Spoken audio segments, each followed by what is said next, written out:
This is a show that helps you grow your business by figuring out the customer experience one piece at a time. This is Growth Decoded. Oh, hello there, Internet. We meet again. Welcome back to Growth Decoded, a show that investigates different aspects of the customer experience and how they contribute to business growth. I'm your host, Ernie Santarelli. Welcome to episode 5.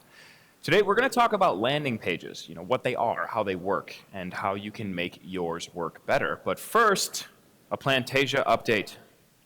Now, if you've seen this show before, you know that we're growing a plant. This plant, to be exact, Plantasia. In the first episode, a few short months ago, Plantasia was just a sprout, a real live visual representation of the potential for us to grow together, both our knowledge of these topics as well as the overall growth of your business. Now, it's clear to see that Plantasia is absolutely thriving today, and so are we. So let's get into this thing. Let's make it happen. Let's start with the basics here. What is a landing page? A landing page is a standalone web page created about a specific topic to acquire a lead's contact information through opt-in forms or gated content. What is the purpose of a landing page?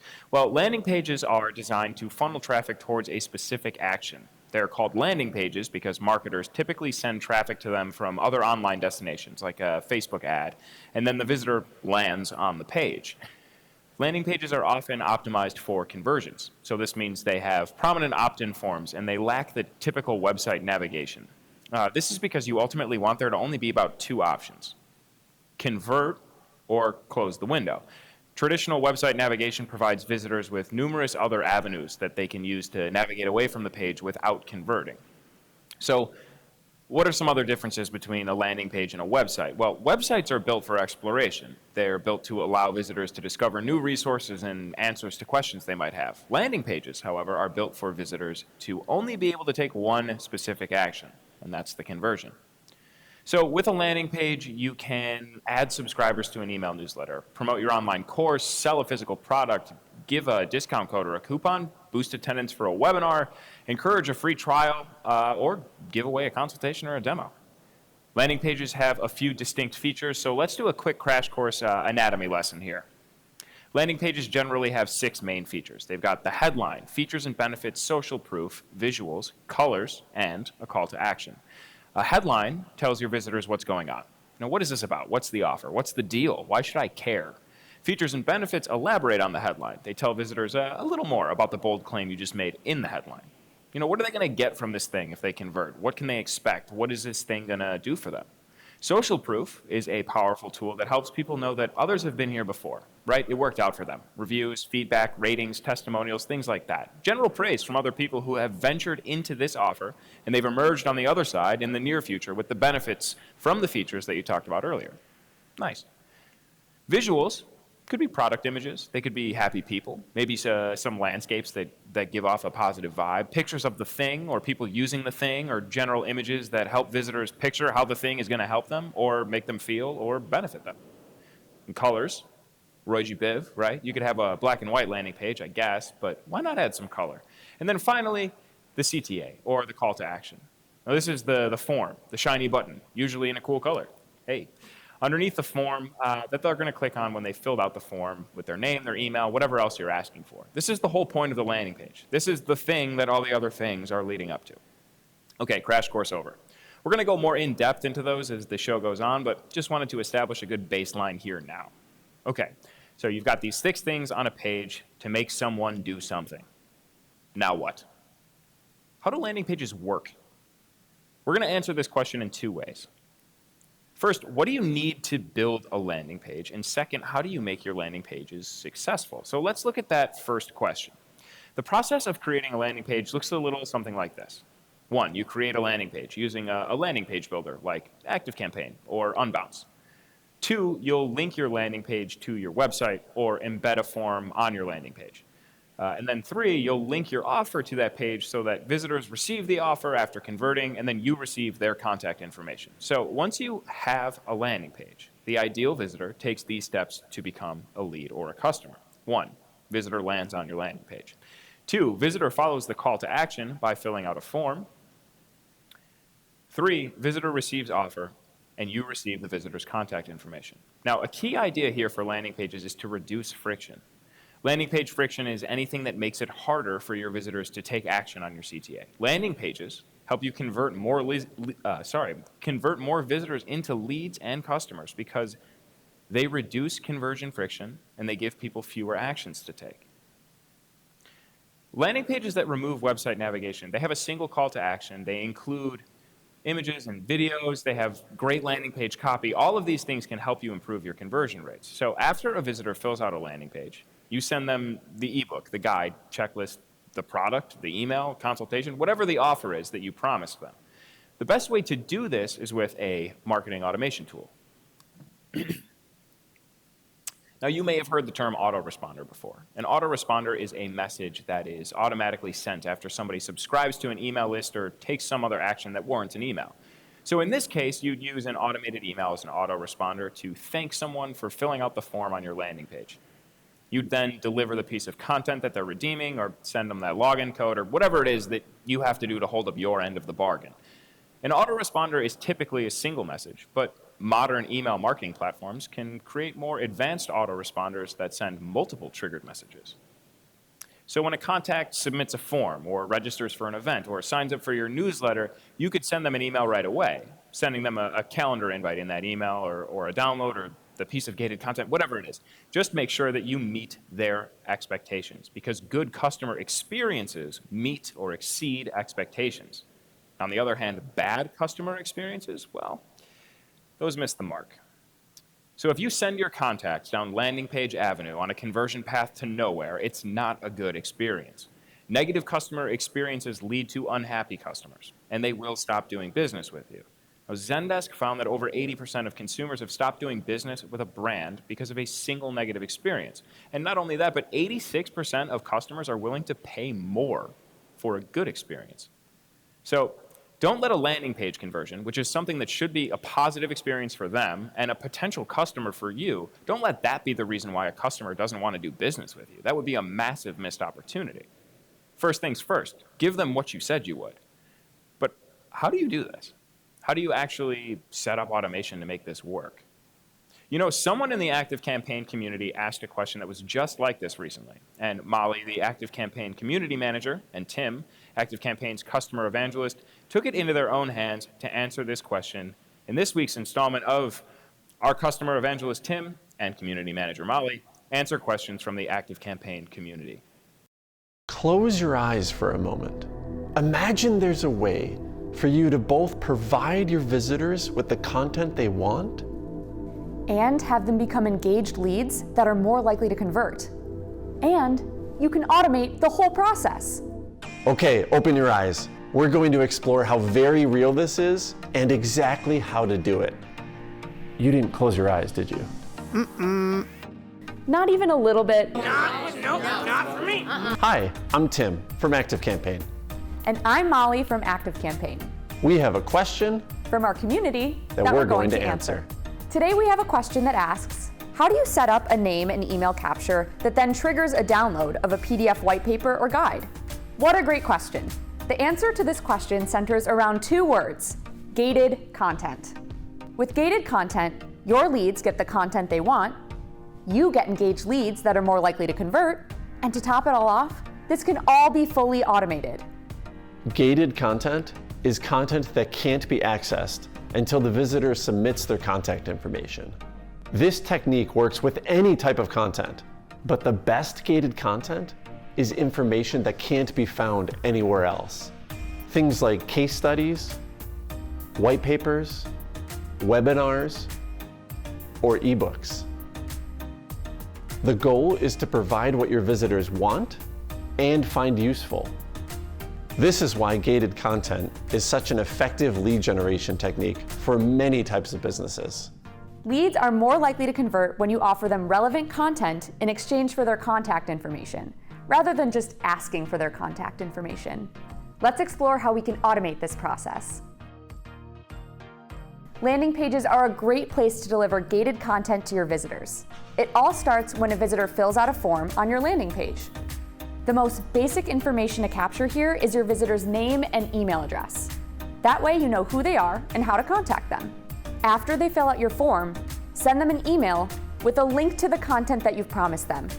If you have a sales team, you can then assign a deal to one of your sales representatives.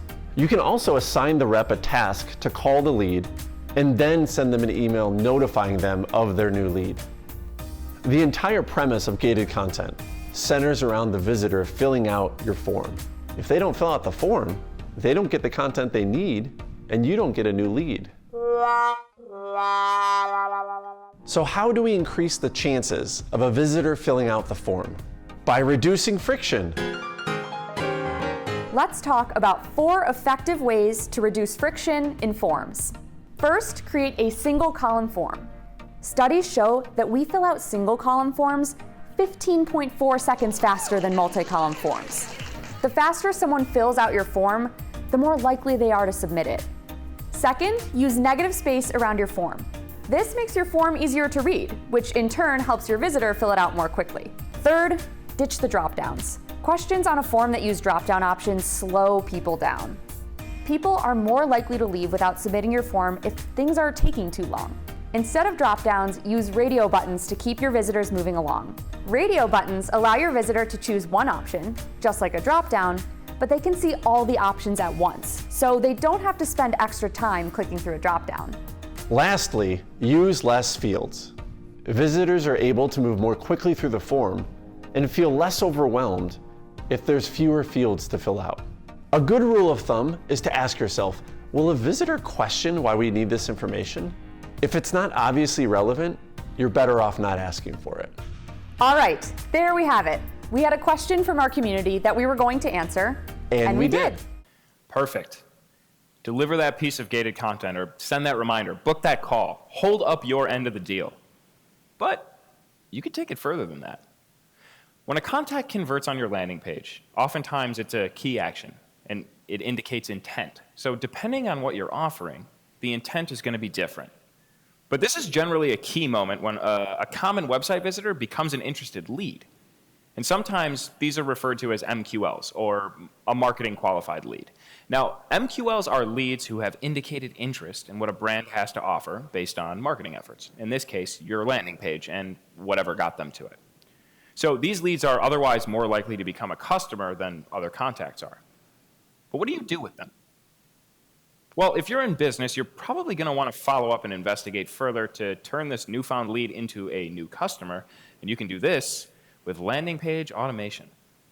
A landing page automation is the process of setting up a landing page so that when a visitor completes your landing page form, their information is automatically sent to your CRM, your email automation platform, or both.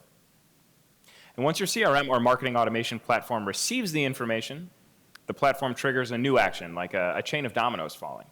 The automation trigger submits a form, but the resulting action will depend on what your marketing strategy, your offer, or your campaign should have it do.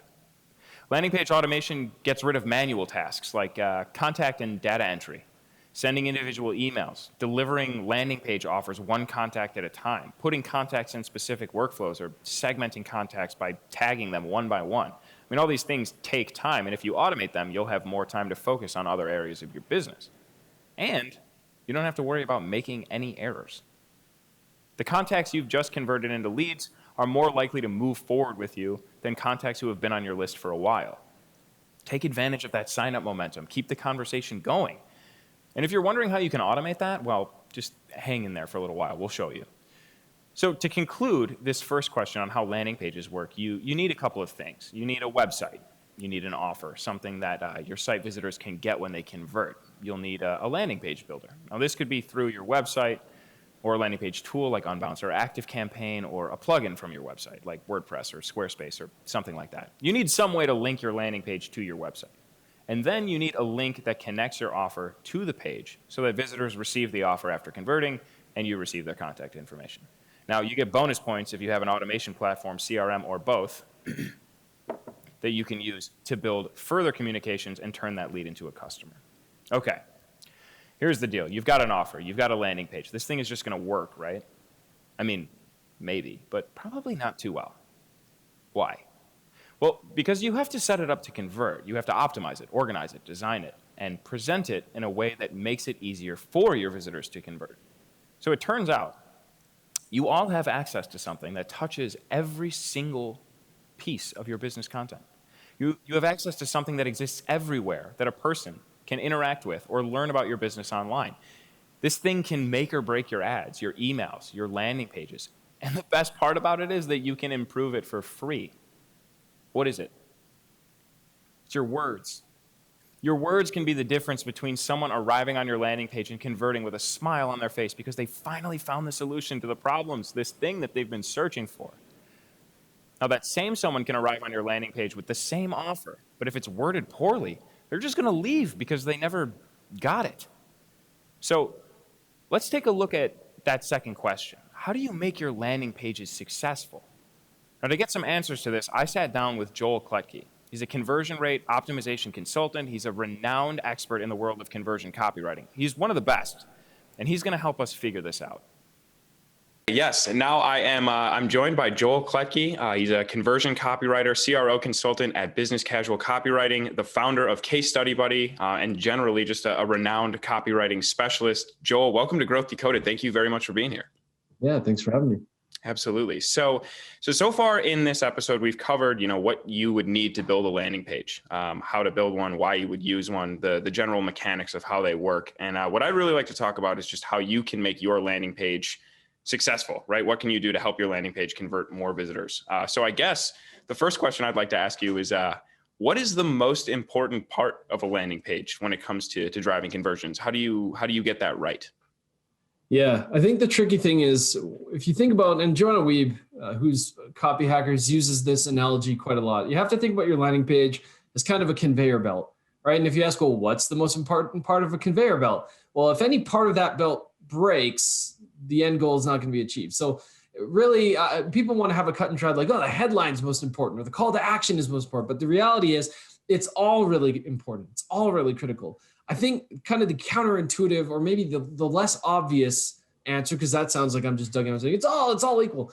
But the most critical thing is the customer research you've done to inform that page, right? As long as you understand not only your offer, but why it matters to a particular audience and how much that particular audience already knows by the time they arrive and how much they need to know in order to take action.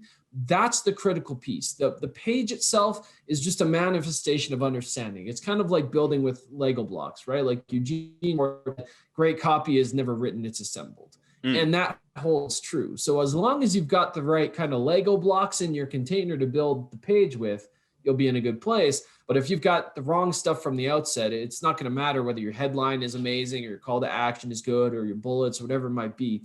So, there's not just one part that's critical, but it's everything that kind of precedes it and underpins it that's really going to impact whether or not that page even has a hope of being effective in the first place. Okay. I love that. All about understanding the audience, the customer, the problem that you're solving and their needs. That definitely makes sense. So I guess when you are assembling those Lego blocks, as far as your words or your copy, how important is it, the way that you word things? How important is that copywriting? If you have all the pieces, how do you assemble them in a way that works? How important is that? Yeah, super critical. I think one of the key things that you want to do as part of that customer research and as part of all that prep work is understanding how do the people you're trying to reach communicate. Let's say, if we pull some random examples, like let's say that you are a personal coach. Okay. Let's say a personal trainer, like fitness, right? The way you word things should be very different. If you're selling to let's say the under 25 CrossFit crowd, and they're looking for something aggressive, intense, get shredded, all that stuff really matters to them because their motivation for working with you might be different. But let's say you're that same personal trainer and now you're selling to grandparents and their goals and motivations are more, I want to have a balanced lifestyle. I want to keep up with my grandkids. I want to, be strong well into my later years. Well, if you're coming at them with really aggressive language and get shredded, all that stuff, that's going to land on deaf ears because that's not what motivates them. That's not how they talk about their problems. And so what's really critical when you approach the copywriting piece of a landing page is to understand what are the pain points, the desired outcomes, the anxieties of your audience. And not only that, but how do they talk about them? How do they talk about these things? What language do they use to describe it, right? What do they prioritize and emphasize? So it's really, really important from a voice and tone standpoint that, yes, you want to be coming off as, yes, this is our brand, but what you say specifically matters, because the same offer positioned two different ways will land perfectly with one audience and be totally wrong for another. I think the other thing that's really critical is not just what you say and how you say it in terms of voice and tone, but I kind of alluded to this earlier, right? How much does your audience know? How sophisticated are they, right? Let's say that I'm selling a cloud security solution. Okay. If my buyer is the engineer or the developer, someone very technical, I can speak that language all day long. I can get right into the weeds. If I know that they're at the point in their journey where they're evaluating a lot of options, I can really focus on differentiating, like, here's what sets us apart. But let's say I'm selling, I need to convince the CEO. Well, the CEO is thinking, what's the cost benefit?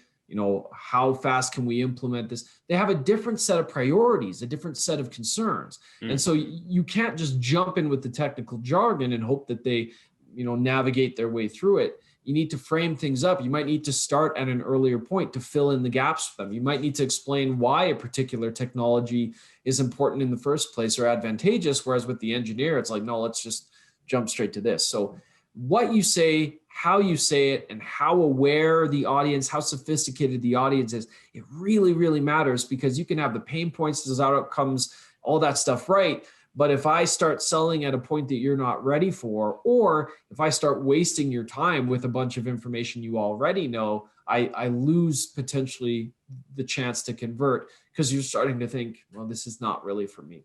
Right. Absolutely. Yeah. That comes down to a lot of something that we're kind of uncovering here, is that mismanaged expectations or not matching the expectation of your audience is super critical. And it kind of sounds like that's your words have a big part to play in that kind of that conversation or that management. So making your landing page successful and writing it in a way that really resonates with your audience starts with your audience. Who are they? How do they think about the problems that your offer solves? How do they talk about those problems? How much do they already know about the problem? You're going to have to meet them where they are. Talk to them in a way that uses their own words. This is called voice of customer. And if you can do it well, it's going to go a long way towards helping your customers convert on your landing page. But how do you do it? Do you just guess? I mean, how do you find out how they're actually talking about it so that you know which words to use? Joel. You said a lot of great stuff there, and I kind of want to break that down and revisit the tone and the words that your audience is using. In your experience, or just, if someone is looking for that, they don't really know, maybe they're just getting started. How do they find those words? How do they find that tone? How do they understand, exactly the way their desired audience or their target audience is talking about these things? Yeah. I mean, the great thing is there's no excuse for being in the dark, because this is readily available to all of us, and you don't have to go pay thousands of dollars to a market research firm to put together a 1,000-page report. I mean, you can certainly do that, and there's value for a certain audience in doing that, but there's lots of stuff that's readily accessible. I mean, the first place you can go and look is look at your own reviews and testimonials, right? What are people talking about? How are they talking about it? What are they emphasizing? Go look at your competitors' reviews and testimonials, and look at the positive ones. What do people really like about them? Again, what sort of language? Who are these people reviewing? Then look at the negative ones, right? What don't people like about competing solutions? And can you subtly position against that? If you realize, for example, that ease of use is a concern, let's say you're a software platform and you see everybody's complaining, oh, the software is super powerful, but it's really hard to use. It takes months to get up to speed. And your solution genuinely is simple and easier to use. Now you've got a place to start kind of framing not only like the voice and tone, but your argument. You can also go to places that conversations happen naturally. That can be anywhere from your own inbox, your own chat logs if you run chat to see, again, what's the language, what's the cadence, what are people asking? You can talk to your sales team and say, hey, can I get some transcripts maybe of your calls, or can I sit in and shadow you on a call and listen to those conversations? So that's another place that you can go and look. But you can also go and look places like Reddit or forums, or where do people discuss your solution online or parallel solutions, right? Let's say that you're a personal trainer and you're, for whatever reason, you're having a hard time finding conversations about personal trainers. Well, if you go to Amazon and you go find books that are about, self-help in terms of like fitness and whatever, and you go read reviews for those, okay, these are the same people trying to solve the problem maybe a different way. So that could be a launching off point too. So even if you have no customers yet, you've got competitors, people are solving this problem somehow, go to the places those conversations are happening and listen and document and look for themes and priorities and that sort of thing. Aha. So you've got to become a bit of a detective if you really want to talk to your target audience in a way that they not only understand, but in a way that they themselves talk. You can do this in a number of ways: customer reviews, feedback, hopping on the phone with your customers and asking them, reading reviews from your competitors, reading Amazon reviews of similar products. The list goes on. But one question remains. Using the words that they use as a start, but what are those words saying? Are they just telling them things that they already know? Is your copy going to be way over their heads? How do you figure out the right level of awareness that your potential customers have so that you can talk to them in a way that they understand, but also in a way that tells them the things that they need to know without telling them things that they already know or skipping ahead a few steps?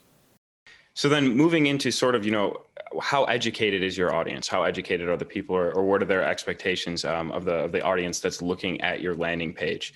How do you kind of narrow that down? Are there any rules of thumb or best practices in terms of figuring out, exactly who it is and how aware or what level of information you should convey? Yeah, I think for those listening too, when we talk about education, we're not talking about like college education or like university. Like we're talking about awareness. How much do they already know? How much do they understand their own problem? And to some degree, some of that is intuitive depending on the strategy you're targeting. Like let's say that you are launching a landing page and you're targeting phrases around, let's say, I don't know, best hockey stick. Okay, implicit in that phrase is, this is a dumb example, but it's just going to help us illustrate, that person knows what a hockey stick is. Like they're not Googling like, how do I shoot a puck? They're not Googling, so implicit in that phrase is it's a comparison type of phrase. We can infer from the point of entry that they're looking for the best solution, that this is someone who is comparing options. They know enough to know what their problem is. They know enough to know that there are solutions to that problem. And now they're actively looking at different solutions. Let's say, by contrast, you're going after a market that all they know is that they have a problem. You're going after kind of this untapped market, right? So let's say you're a financial planner. And so here, maybe you're having people come in off of a phrase like, where should I invest? Or how much should I invest? These people are probably way down on the awareness and sophistication stage. So if you jump in talking about ETFs and all the language and acronyms and jargon, they're not going to be caught up with you. So sometimes the sophistication is implicit in the way that they get there, whether that's looking at the keywords they arrive from, looking at the ads that will drive people in, looking at their actual behavior and where in the funnel the content sits. So again, let's say you're doing a remarketing campaign. Implicit in that is that they know enough because they've come in at least one time. They're somewhat educated on your product or your brand awareness. Or, again, if you're targeting people, say via email, and they're already signed up for your list, and they've been a subscriber for a long time, you might look at how long ago they subscribed, how familiar they are with your content. You might look at, again, what lead magnet brought them in to subscribe. That can be an indication of awareness. Did they get like a My First Homeowners checklist if you're a realtor, or did they get your like guide to flipping and selling? You can try to look at sort of the starting point of where these people are coming from, and that will be an indication of how much they probably know.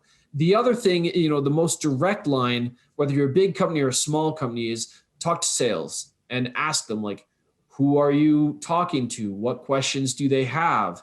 Who do they need to convince within their organization? And that will at least give you a window into, of those people contacting you, where do they fall along this spectrum, right? How much do they know? What gaps is sales still having to close? And that helps not only identify places that your copy on your landing page or website could be working harder, but also gives you a sense of, again, what's the general knowledge level of people coming in. So a lot of different places you can go for that. When in doubt, I think it's a matter of just start with the common sense answer, which is, okay, if we're running an ad campaign and we're targeting these types of phrases, how much do we think people know? And then watch behavior, watch how that happens, and you can kind of adjust from there to see. Importantly, copywriting and landing pages, it's always a moving target. You're never done. Like, unless you're converting at 100%, there's always something that could be stronger or better or what have you. So it's important that you kind of take each copy, each piece of copy, each landing page that you launch as a learning opportunity and a structured learning opportunity, so that the next one, you're not just guessing all over again. Well, that didn't work. Oh, let's try something new. You want to be intentional about what you're deploying, and then intentional about finding out why it is or is not working. Yes, I love that. The idea that it's a moving target and it's never just done. I feel like there's a big desire to kind of just set it and forget it, right? Like, I've written this landing page, I put it out there, this is it forever. Yeah, it's a great point. Know your customer. Know your customer. Know your customer. Got it. Okay, so we've got a landing page. We know that you need to use their words. You need to make sure that it corresponds to their level of awareness or education about the issue. We know that you want to reduce friction by removing the site navigation, by asking less questions, using the negative space, and getting right to the point. But it seems like there's so much that you can put on a landing page. How much is too much? How do you narrow it down? Is there a rule or something that you can follow to help you out? Yes, there is a rule. Wait, whoa. What? Who is that? The rule of one. Oh, yeah, the rule of what? But wait, the rule of one, okay, got it. But who are you? What is this? What's going on? This is your conscience. Wait, really? This is my conscience? Yes. No, not really. But tell the people about the rule of one, Ernie. Okay, I'll tell them about the rule of one, but who is this? Gotta go. Bye-bye. Wait, what? Hello? Hello? Okay, that was weird. But the rule of one. The rule of one is a framework that helps you create powerful, high-converting copy. It states that your copywriting should target one reader, present one big idea, make one promise, and offer one offer. But how does this teach you how to write a landing page? Well, instead of scrambling to figure out what you need to put on a page and asking yourself, what should my headline be? Where should I put my CTA? Which features should I highlight? The rule of one helps you know exactly what to say. So here's how each piece of the rule of one tells you what to write, from bottom to top. Start with one offer. What are you offering your reader? What can you give them? Look at the one promise. How does your offer actually change your reader for the better? What's the big idea here? How do you hook someone? What makes them want to read this page? And then your one reader. Who are you talking to? What do they care about? So if you work backwards from your one offer, each bit of your landing page design and copywriting falls into place. Now, there's one piece that we're going to want to talk through before we get into this, and that's to make sure that your campaign has a dedicated landing page. Don't create one landing page and then direct all your traffic from all of your campaigns to that. Why? Well, it makes for a bad experience. You have to match the message. For example, if you're running an ad on Facebook for your offer, let's say you have a store that sells pet training courses. If you run a Facebook ad highlighting a sale on your dog training course, and then someone clicks through to your landing page, and it's talking about how you can train your bird to sing Bohemian Rhapsody, but also how you can train your cat to play the piano and use the toilet, but not at the same time, of course. And then somewhere near the bottom, you've got your dog training course sale. They're probably not even going to make it that far. They're going to click through, see that the web page is nothing like what they thought, and they're going to go back to Facebook to see what their high school classmates are doing now. Congratulations, potential customers avoid it. So make sure that your campaign, make sure that your offer, make sure it has a dedicated landing page. Okay, now let's get into it. First, one offer. It's tempting to put multiple offers on your landing page, but that's going to tank your conversion rate. Try it. Compare the results in Google Analytics if you need proof. Why? Well, Hicks' Law. This law states that it takes people longer to make a decision if they have more options to choose from, and the longer it takes to make a decision, the more likely people are to give up. If your landing page has more than one offer, readers will get distracted. They're less likely to convert. They won't choose, they'll just leave. Think about this. Have you ever asked your family where they want to go out to eat for dinner? They start weighing all the options. Uh-oh. What do you have a taste for? Well, I don't know. What do you have a taste for? Well, I'm good with whatever. Me too. Well, what does everyone else want? I'll tell you what everyone else wants, Dad. Everyone else wants someone to make a decision, but nobody does. And time passes, stomachs growl, tensions mount, and eventually, painfully, a decision gets made that's usually the same place that you always go, and nobody's happy. Okay, in 2013, as reported by Marketing Sherpa, Whirlpool launched an email marketing campaign with 4 calls to action related to their new Ice Kitchen collection. This Whirlpool email makes 4 offers at once. How do you decide which one is important? The 4 different CTAs in the Whirlpool email sent people to 4 different places. That See Details CTA button directed consumers to the rebate download landing page. The other 3 CTA buttons pushed to landing pages detailing the Ice Kitchen collection appliances' special features. To focus the email on the primary goal, to get people to the rebate landing page, Whirlpool updated the email to include only 1 CTA. The results? Their email click-through rate increased by 42%. Make 1 offer. Next, 1 promise. What's going to happen to people if they accept your offer? The promise of your landing page is your value proposition. It shows people how their lives are going to change for the better if they buy what you're selling. Making your 1 promise is what helps people understand why they should accept your offer. You can think of a great promise as the difference between what this is and what you get. Business Suites is an office space provider out of Austin, Texas. And although website conversions were their biggest sales driver, their landing page conversion rates were pretty low. So look here on the left. Where's the value? What kind of space is this? What do we get?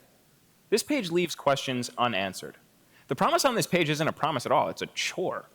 There are no results, no differentiators, no reasons to convert. Now, Business Suites revamped the landing page with an emphasis on their value proposition. Here you can see on the right. Once the language changed from what this is to what you'll get, conversions increased by 88%. Business Suites also then saw a 45% decrease in cost per action. Now, this page does list a lot of features. There's 9 of them. But it promises a professional office that's ready to move into right away. Business Suites got more leads for less money by focusing on what the customer gets and not what the company does. The more specific and easily understandable your promise, the more likely you are to get conversions. Have you ever seen an RX bar? Check this out. RX bar burst into the protein bar market by including an incredible promise on their product packaging. It's their ingredients list. Now, most protein bars are filled with sugar, or they have a long list of hard-to-pronounce ingredients. But making the promise of a simple bar with healthy ingredients, RX Bar is able to get people to accept their offer, which is buy this protein bar. Okay, 1 big idea. High-converting landing pages tell a cohesive story. A big idea is what connects all of the pieces of your landing page. If someone asks, what is this landing page about? The answer is your 1 big idea. A good landing page connects notable features into a single theme instead of just listing every possible thing. Because if you list a bunch of disconnected features, people have to keep track of all of those things in their head. It's like this. Memorize these digits. I'll give you 10 seconds.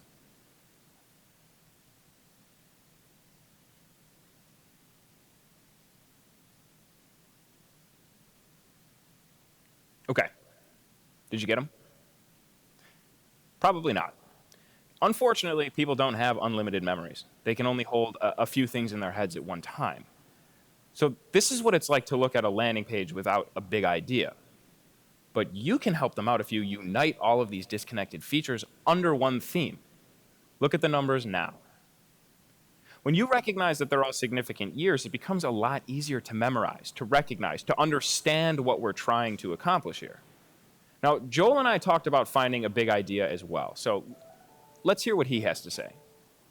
You said something interesting there about having like the 1 big idea. You know, there might be a lot of benefits, but how do you kind of encapsulate that into 1 idea? Do you have any strategies or ways that you kind of think about that to arrive at that big idea as opposed to just kind of a bunch of smaller ideas? I think it's a matter of talking to customers and finding out what's the difference between a nice to have and a mission critical. And so coming at it from the software world, for example, mission critical, if nobody adopts this thing and it's not easy to use, it doesn't really, in a lot of cases, matter how powerful it is if you can't get adoption internally. Now, a nice to have in that case might be, hey, we have an academy of resources to teach you how to use it, right? Like the two, you can mention the Academy as a complementary argument to, hey, it's easy to use. Plus, we've got this huge library of training material. But you wouldn't want to, in the hero section, say the easiest to use software with a massive Academy of Learning. So like you're just sending, people can't possibly care about all things equally. Right. And so it's like one big idea allows you also to, you want to own mental real estate in somebody's head. You want to paint a picture that solves a very particular problem. And then these other benefits are ways that things they're happy to get, but also ways they rationalize the purchase, where it's like, I got this main itch scratch, but also these other ones, and these kind of side benefits. So I think it's about talking to customers and seeing what they prioritize. And you also get a kind of a good hierarchy of that when you look at places like reviews, like testimonials, like talking to the sales team. What comes up all the time? What's the itchiest itch that we scratch? What's the most challenging problem that we solve for people? That's the big idea. That's the thing you want to lead with. And it's not that we ignore all other benefits. It's just we don't try to give them all equal footing.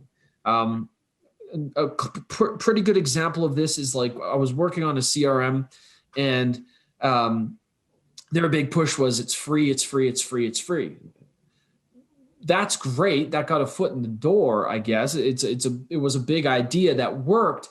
But when you actually talk to customers, ease of use and adoption was a higher priority. Even something that's free is worthless if nobody's going to use it. So finding an angle, an idea, a big thing to anchor in at least helps people kind of reconcile what you are and why they need you. And then these other pieces help them feel good about that purchases and all the other ways that you solve other adjacent problems or all the other benefits they get because that big itch is scratched. Awesome. Yeah, I mean, the big focus of this show, is investigating a certain topic and trying to figure out how it improves the customer experience, which, then leads to growth. And the fact that you keep returning to, listen to the customers, listen to sales, what do the customers want, and then matching those expectations and providing that experience. It's just kind of great to see like that direct relationship and that tie from landing pages, how you can use landing pages to do that. All right, and finally, one reader.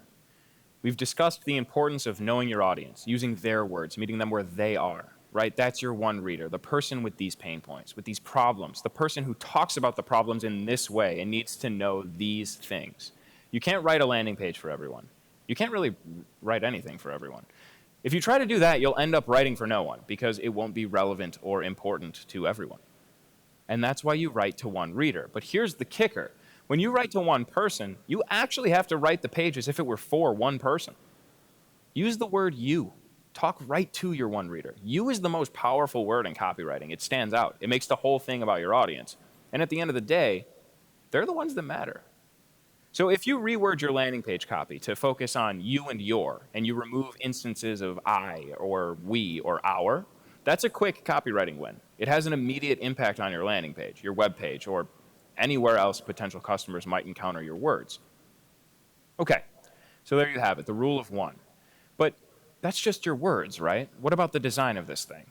How do you make it look? Do you use images? If so, how many? Of what? What colors do you use? I've heard that orange CTA buttons convert the best. People love orange. Have you heard that? You should use that, right? Orange. But what if that's not your brand color? How important is that, really? Maybe Joel knows. Hey, Joel? So I want to shift gears a little bit here and kind of focus on maybe design elements, we'll say. There's a lot of claims out there that certain colors perform better, or, certain images and certain locations might perform better. What are your thoughts on like the importance of, we'll start with color. Does color have an impact? And if so, to what extent? Yeah, it can be huge. I think the biggest misconception that I come up against fairly often is people think CRO is essentially like, we made the button orange and bigger and ta-da! Like they think it's like essentially just like board designers being like, make it a different color, make it bigger. Those things can definitely, they can play a huge role. You can see in e-commerce, there's lots of different things that, we made the button bigger, we moved it around, or, we know, for example, like images of animals and babies and like tend to boost conversions when used in appropriate context. We know that images of money used in the right context can it triggers certain things. So the brain is like a complex wonderland of associations.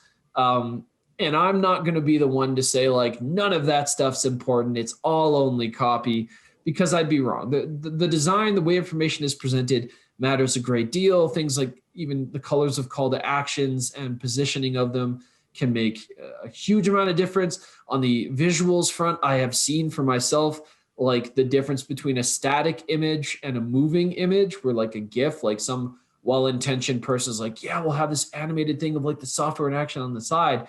Well, what happens is like our eyes are attracted to motion. I can't be reading your copy over here and like watching your thing over there. So you've actively diminished how much attention I can pay to either one. That might pay off. It might not. So design matters a ton. Copywriters should know enough design to be dangerous. It's a whole field. I can't say you should be an expert designer, because that would be a disrespect to that profession. People spend their whole lives and still feel like there's a lot to learn.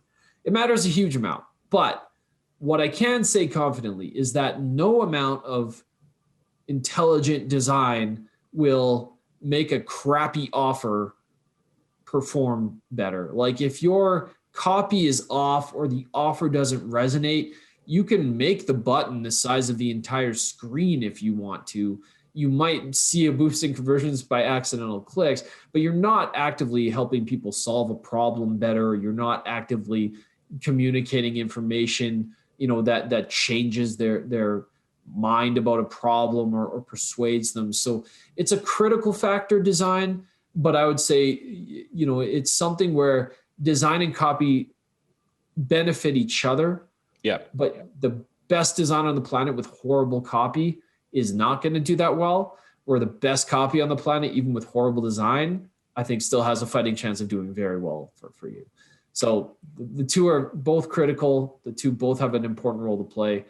Color, button size, imagery, it all plays a huge role. But if your offer is bad, not a whole lot of the design stuff's going to matter that much. Okay, so it still comes down to your offer. What do your contacts get, and how is that presented? Now, as Joel mentioned, visuals, colors, images, they matter. So let's take a look at that. Different colors evoke different emotions. They make things stand out, or they make things blend in. Up to 90% of snap judgments that people make can be based on color alone. Color creates an emotional response in the viewer, and you can see in this graphic from the logo company that different colors evoke different feelings. Now, this doesn't mean that color is everything, but it definitely does contribute. You can use multiple colors, but using every color in the rainbow is probably a good way to hurt someone's eyes. Like anything, there's a happy medium. The important takeaway here is your CTA. Again, you might have heard that a certain colored CTA button converts better than any other color, and in some cases, orange might be the color that works for you, but the rule of thumb is to make sure that your CTA stands out against the rest of the page. So let's look at an example. In this case study from Marketing Donut, they tested a green button versus a red button. The green button is consistent with the brand's colors, and the red is something completely new. The result? Red outperformed green by 21%. And the reason is contrast. Not necessarily because the red button is red, but because the green button is green. It looks like it's supposed to be there. It blends in. It doesn't call any attention to itself. It's lost in the sea of the brand's primary color. So use color to draw attention to your one offer. Use color to correspond with the emotion that you're looking to create, right? If you want to create excitement and optimism, or maybe you want to highlight tension and seriousness of an issue, color can help you do that. Okay, now on to images. Joel mentioned how images can work, but also how they can ask your viewers to just do too much at the same time. So let's take a look. Take a look at these two images in a case study from Highrise. In this first A/B test, they tried the image on the left, which is the original page, with a long-form informational page.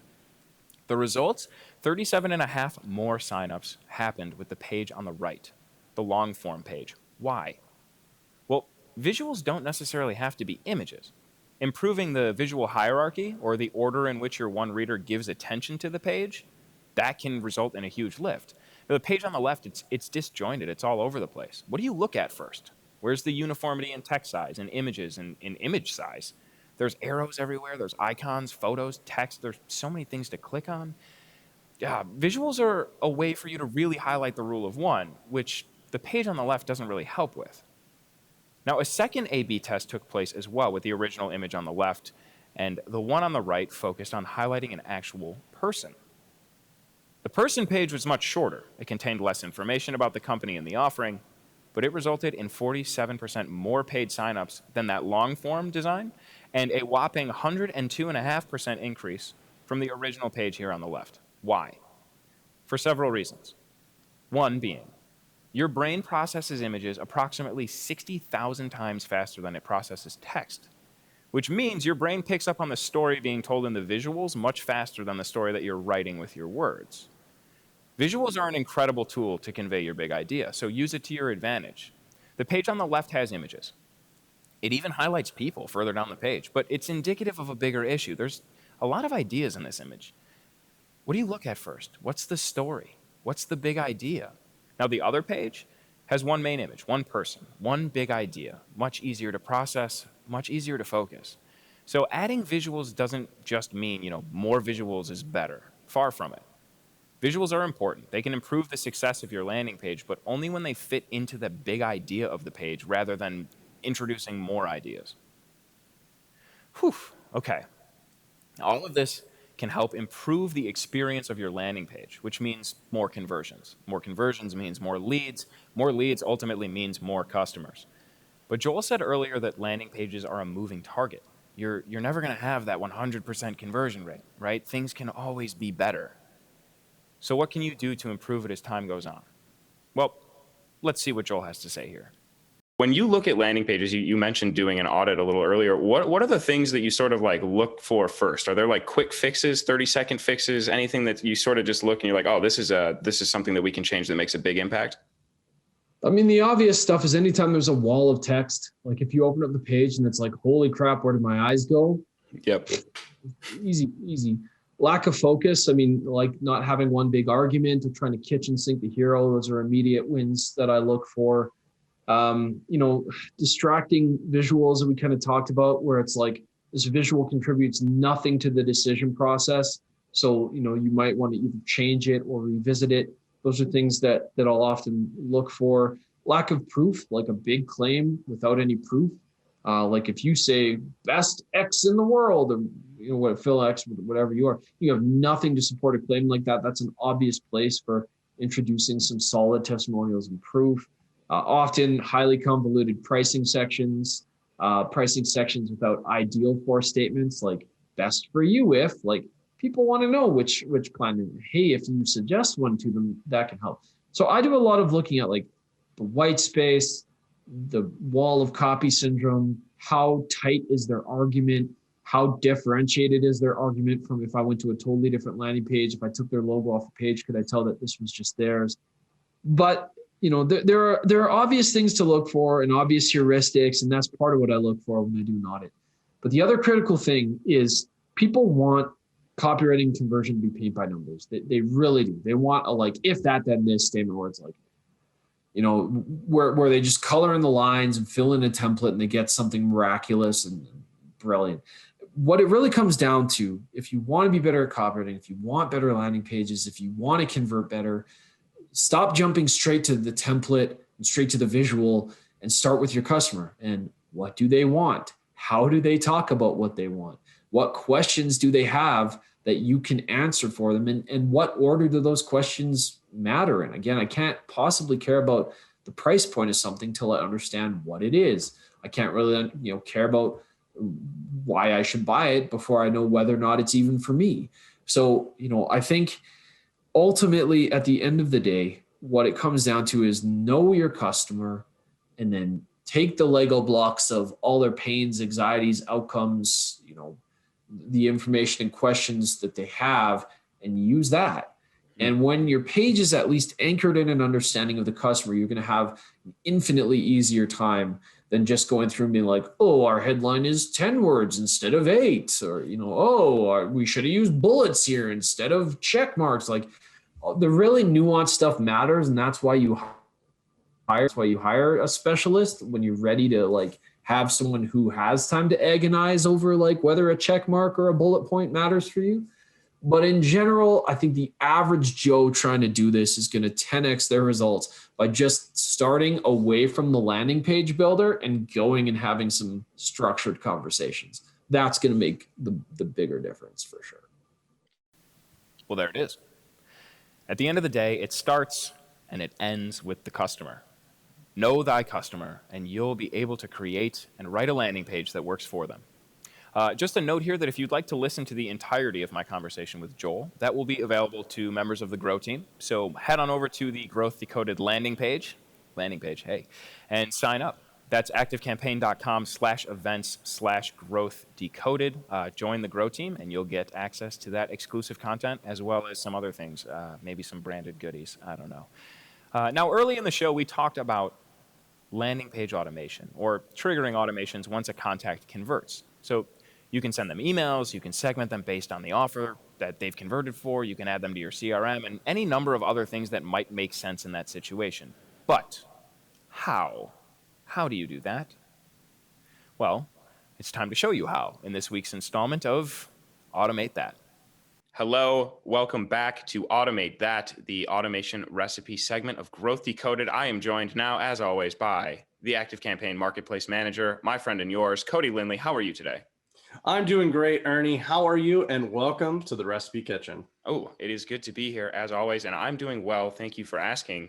I'm excited to jump into this one. Excuse me. Today's episode topic, landing pages. We've learned what they are, why you would use them, why you would automate them, how to write them, how to design them. And I'm very, very excited to jump in and see what we can do here with landing pages on the back end of ActiveCampaign. As always, Cody and I, chef hats. And real hats. And real hats. Multiple hats. So, Cody, like I said, we're talking about landing pages. By the end of this, what are we going to be able to do? By the end of this, you're going to be tying landing pages, a very powerful feature of ActiveCampaign, to your CRM and automating that CRM, another powerful feature of ActiveCampaign. It's going to be great. You're going to see how automation can tie a lot of different things together and how we can just, once it's set and ready to go, your job's done. It's going to be going while you're sleeping or enjoying your meal. Another food metaphor. I love it. Keep them coming. Okay, perfect. So without any further ado, recipe reveal time. What are we looking at this week, Cody? We're going to be looking at Pages Deal Creation Automation Recipe. The back of the baseball card stats, as you see it over there on the right, real quick before we get into stats, I wanted to mention, it's not actually going to be much more than this. This is the automation. Again, you know it, you love it, simple and powerful, but with the ability to customize a lot, as we'll go over in the journey of the recipe later. The link at the bottom leads to our marketplace page for this recipe. Now the stats. Industry, this is great for any industry. If you're using a CRM, you can use this recipe and it'll be super powerful for you. Features, we got pages, deals, and tasks. Use case, ops, there's a lot happening on the back end. We're creating this deal, but since it's also, CRM related, we're going to be sales. Experience level, growth. Now, we just want to highlight, this doesn't mean that the automation recipe is harder to set up than any others. It just means there's some processes outside, which is the setting up of that landing page, which throughout the rest of the episode, you've already learned how to do. Stage of the customer journey, reach and engage. Some people think of convert and close, but this is going to be more often used for the beginning of a deal's lifecycle than the end. So we look at it as reach and engage. I love it. This looks to be the automation that really fills in your pipeline when some contact, whether it is a new visitor or an existing lead, has taken an action that indicates some level of intent that you would want to, follow up with them, maybe upsell them, try to sell them, have a conversation, open that dialogue. Love it. Okay, so talked about it a little bit, but what else does this recipe let us do? Yeah, at the very baseline, we get to create a deal and track its life cycle using our powerful CRM. This is how as you said, Ernie, we're going to start filling that pipeline with interested leads. It's great. And then next thing, because you're using our pages feature, which I personally am such a big fan of, you're going to build this beautiful looking landing page that is, you can start showing them your templates, your voice, and you can also start setting expectations of what their time with you is going to look like. Let's say you have an email series that runs alongside this. That's like either product awareness, or perhaps, encouraging people to sign up for your program. Those are things that you can put on that landing page so no one's surprised later on. They know what they're getting into, which also makes them high intent deals, which is amazing. They know what they're signing up for, and that means they want to hear from you. And then, of course, last but not least, create a kickoff task for your new deal, and then use that task to automate their life cycle. Wanted to call out, this link actually leads to our last episode of Automate That, where we show how you can actually just use a series of tasks to automate moving deals through your pipeline, which ties in beautifully with this. You can think of this as a step 1 to that step 2. Yes, absolutely love it. And we have talked to Joel Klecki throughout this episode about different copywriting strategies and best practices to use. So I really love that point here. The second one, set expectations and introduce your brand voice, absolutely gives you an opportunity to do all of that. And then just to highlight that third point again, 2 automations, right? This automation recipe, last week's automation recipe, you can really start to see the power of automation in terms of, just a few little processes will take care of so many different tasks and be able to move deals from visitor stage to submitting the form to becoming a lead to becoming a worked deal and all the way through that sales pipeline and sales process. Really awesome stuff here. All right, let's take a look. If we were at the automation store, what's going in the cart? Hey, we're making sure that the automation budget isn't too much. It's only three things. Love It's that. A tag added trigger, which will work with the pages, a create deal action, and an add task action as well. Okay. Again, small but mighty. I love these. All right. We bought the ingredients. We've got them home. They're on the counter. Mise en place. What do we got to do first? Mise en place time. We're going to design our landing page using pages.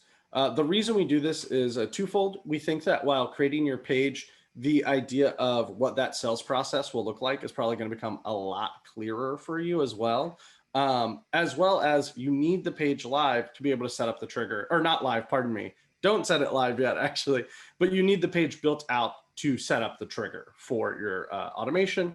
But here we again say, don't set it live yet, because well, you can push the page live. You don't have the actual deal creation set up until this automation is set up. So you want to make sure everything's good to go and you can push it out all at once. The second point here, ensure your CRM is set up with the pipeline and stages you want.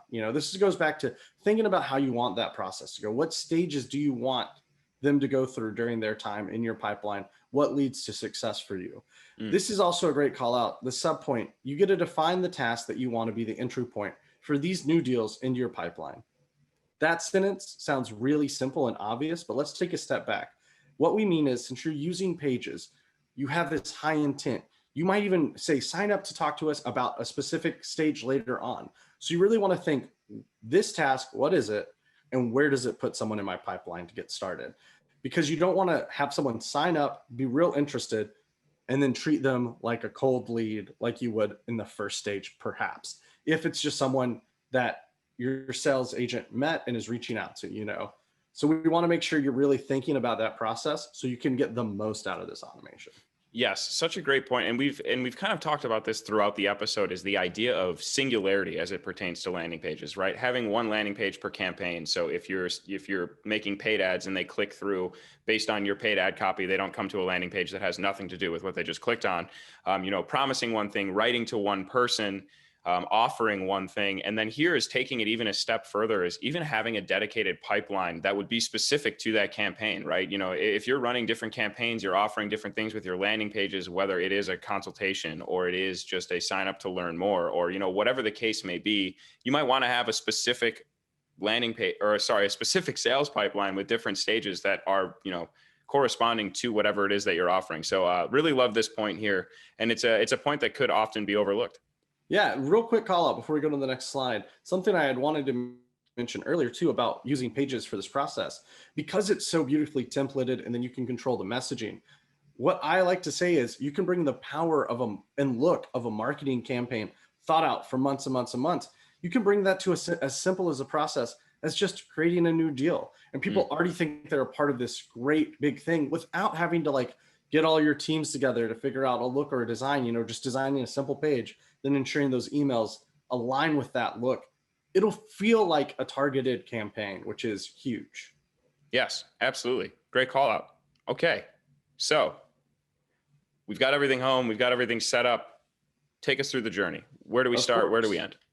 Yes. As I said earlier, what we saw was basically it. So the trigger at the top, when someone submits a landing page, they'll get a distinct tag added saying they have submitted that landing page.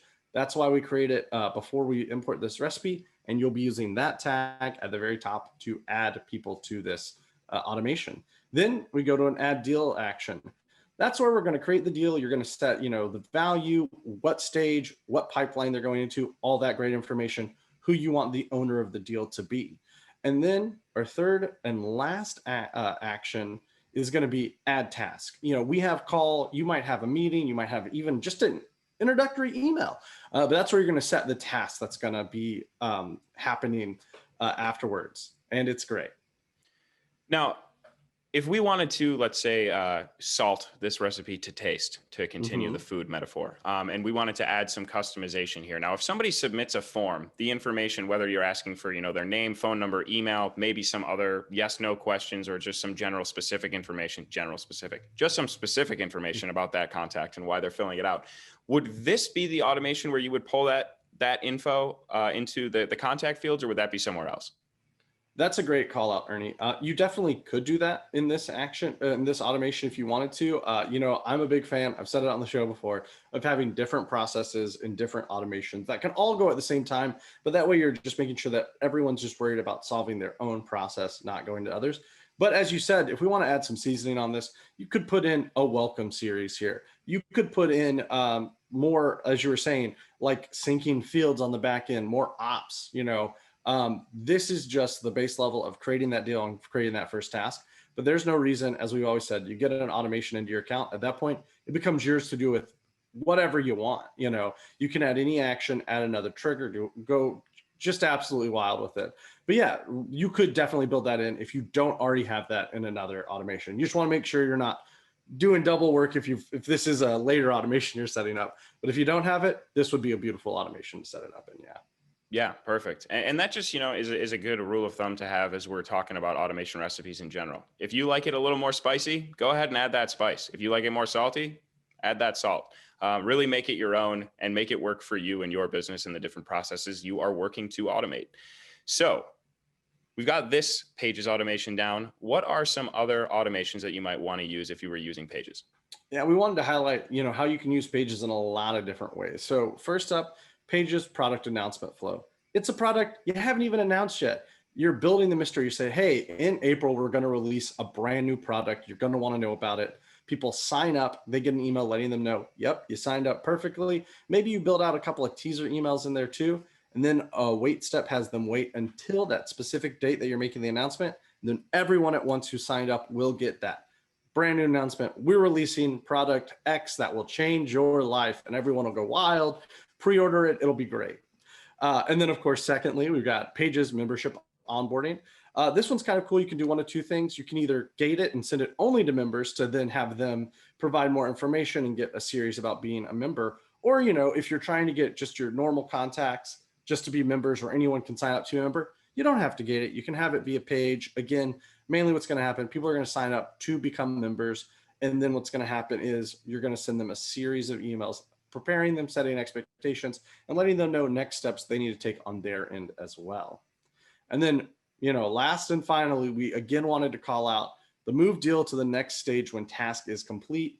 That is a beautifully simple automation we went over last time that just helps you automate your entire pipeline with, as soon as the task is complete, move them to the appropriate next stage. It's really easy. And with just like Ernie said, with these two simple ones, simple automations, you can automate your entire sales process, take out a lot of those manual tasks. And no reason you couldn't add more to that flow as well to have a lot of processes all automated at once.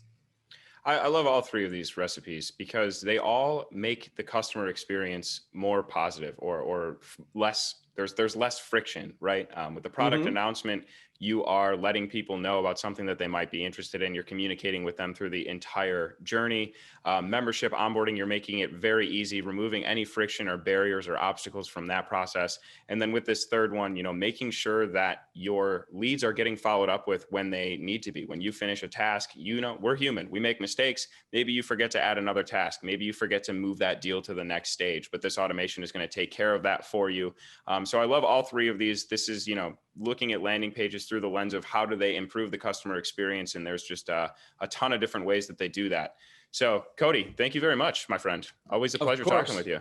All right. And that is our show for you this week on landing pages. Thank you all for your time. Thank you for watching. Join us in 2 weeks on June 23rd as we break down integrations. We will see you here the same time, same place. Good show, Ernie. Oh, thank you, voice. Could I say the tagline with you? Sure, voice. Fantastic. Okay, are you ready? Yeah. Okay. Go forth and automate. All right, thanks, everybody. We will see you next time.